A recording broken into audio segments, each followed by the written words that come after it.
Salut à tous, aujourd'hui on va parler de beaux gosses musclés, de scénarios de merde, de sexe et de shopping. Bref, aujourd'hui on va parler de films de filles. Elle m'a explosé le plafond. Je suis toute excitée. Tout d'abord, sachez que quand je dis film de filles, ce n'est pas du tout péjoratif. Le public visé est avant tout un public féminin, c'est pas de ma faute. En tout cas, j'ai jamais entendu un mec dire « Ouah mec, j'ai vu Sexy Dance 5, il est mortel ». Ça gage, Sean? Et d'ailleurs, pourquoi les filles aiment bien ce genre de film? C'est pas parce que c'est destiné à un public féminin que ça doit forcément être, comment dire? Un peu cucu. Ouais, voilà, c'est ça. C'est dans 90% des cas, complètement cucu. Je suis certain que les scénaristes doivent utiliser un genre de générateur de scénario aléatoire, comme pour les films de Luc Besson. Ça vient des States. Et voilà, un taxi protège une pute en banlieue. C'est pas mal comme idée Ça fait d'ailleurs. penser à Taxi Driver. C'est quoi ça? Sauf que là, on aurait personnage principal, 2 points, une fille, petit 1, qui n'a jamais eu aucune relation sérieuse dans sa vie, petit 2, qui est très prise par son travail, petit 3, riche. Ensuite, on aurait petit A, demande de l'aide à un ami pour trouver l'amour, petit B, tombe amoureuse d'un mec que tout oppose à elle ou d'un mec qu'elle déteste, petit C, a un sex friend et tombe peut-être enceinte, petit D, tombe amoureuse d'un agent secret mais elle ne le sait pas. Et pour conclure, ils s'engueulent mais finissent quand même ensemble. Allez, regardez, on fait un test au hasard. Une fille riche tombe amoureuse d'un agent secret mais elle ne le sait pas, ils s'engueulent mais finissent quand même ensemble. Et bim, kiss and kill avec Catherine Hegel. Deuxième test, une fille très prise par son travail tombe amoureuse d'un mec qu'elle déteste, ils s'engueulent mais finissent quand même ensemble. Bim, l'abominable vérité avec Catherine Hegel. Encore? Je vous jure, essayez chez vous, ça marche avec énormément de films. Bon, je préfère vous le dire maintenant, vous avez une chance sur 2 de tomber sur un film avec Catherine Hegel. Je sais pas pourquoi, il doit y avoir un genre de loi qui l'oblige à jouer dans ce genre de film. Bon ok, les scénarios ne sont vraiment pas très recherchés, mais les affiches de films en question sont pas mal non plus. On peut les classer en 3 catégories. Les affiches bisous d'amoureuses sur lumière vive, le couple séparé par quelque chose ou 2 mecs séparés par une fille, et les images multiples. Et ouais, il y a à peu près autant de créativité là-dedans que dans une vidéo de mode podcast.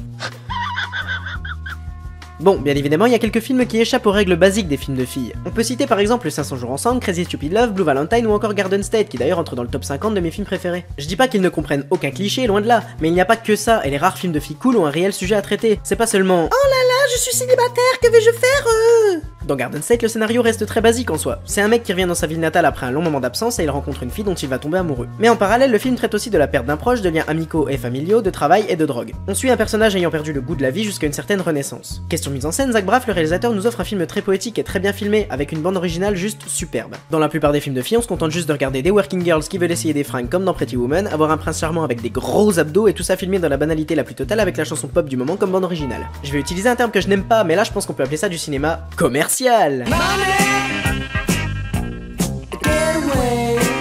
Bon, c'est vrai, il y en a qui essaient de sortir du lot, comme Je te promets par exemple. Je dis pas que c'est bien, hein, loin de là, mais au moins ils ont essayé de faire original. Ça mange pas de pain, ça fait pas de miettes. Et en plus, il y a Alan Grant dedans. Vous avez créé des raptors. Mais c'est vrai, pourquoi essayer de faire original quand on peut se contenter de filmer un mec torse nu pendant 1h45? Tu connais pas les t-shirts? On peut parler aussi de Sex entre amis, un film qui passe son temps à essayer d'éviter d'être un film pour filles à 2 balles en se foutant de leur gueule, mais qui au final se vautre totalement et tombe dans tous les clichés. Ça reste l'histoire d'une fille qui est très prise par son boulot, qui veut un sex friend, ils s'engueulent mais finissent quand même ensemble. Dans le genre original, on peut aussi parler de 50 nuances degrés. Bah quoi, c'est quand même vachement original, y a même pas d'histoire. Un film comporte toujours, ou presque, une situation initiale, un élément perturbateur, des péripéties et un dénouement. Par exemple, dans Dirty Dancing, bébé et sa famille partent en vacances. Ça, c'est la situation initiale. Ensuite, elle rencontre Patrick Swayze, l'élément perturbateur. Puis il se passe tout un tas de conneries, des engueulades, des filles enceintes, etc. Ça, ce sont les péripéties. Dodson est parmi nous, Dodson est là. Et enfin, il y a la danse finale, tout rentre dans l'ordre. Ça, c'est le dénouement. En bref, c'est une fille riche qui tombe amoureuse d'un mec que tout oppose à elle, ils s'engueulent mais finissent quand même ensemble. Et bien, dans 50 nuances degrés, ça se passe pas comme ça. C'est une situation initiale de 2 heures. Voilà ce qui se passe pendant 2 heures. Oh là là, vous êtes beau, vous êtes riche, j'ai envie de coucher avec vous. Je suis d'accord, mais il faut signer un contrat d'abord, parce que j'ai envie de vous frapper pendant que je vous en... J'hésite un peu quand même. Bon, eh bien, c'est pas grave, on signera ça plus tard. Et voilà, répétez ce court scénario 3 fois et vous avez l'intégralité du film. Et d'ailleurs, ce n'est même pas un film, et quand vous en parlez aux quelques personnes peu objectives qui ont aimé, ils vont vous dire « Eh mais si tu veux, c'est exactement comme dans le livre en fait, hein !» Eh bien justement, ça ne devrait pas, ça veut dire qu'il n'y a eu absolument aucun travail d'adaptation, et ça c'est vraiment du foutage de gueule. Enfin bref, je pense que ces films font beaucoup de mal au cinéma, et je ne comprends pas pourquoi les gens s'obstinent à payer pour aller voir ce genre de merde. Pour moi, c'est comparable à toutes les ignobles merdes de comédie française à la con que les gens vont voir sans même avoir vu une bande-annonce juste parce qu'il y a Kev Adams dedans.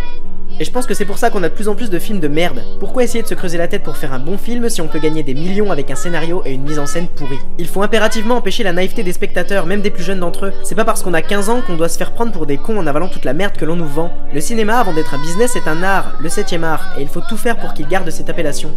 Enfin bref, ça m'énerve, donc je préfère arrêter. D'ailleurs, j'arrête tout. Tous les films que j'ai dû regarder pour faire cette vidéo m'ont laissé des plaies qui ne se refermeront jamais. Il faut que je passe à autre chose, que je parte loin, très loin, et que je me trouve un nouveau but dans la vie. Non, tu n'as pas besoin de courir le monde après ton destin comme un cheval sauvage. Ok bébé, t'as raison.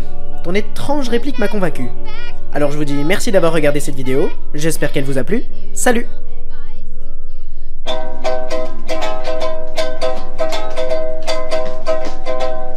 You always hurt the ones you love, the one you shouldn't hurt at all. You always stay the sweetest ropes and crush it until the petals fall. You always bring the kindest hearts, and with a hasty word you can You're actually good. recall. And if I were old,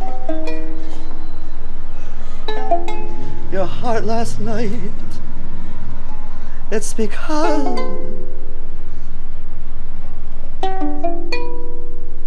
I love you more.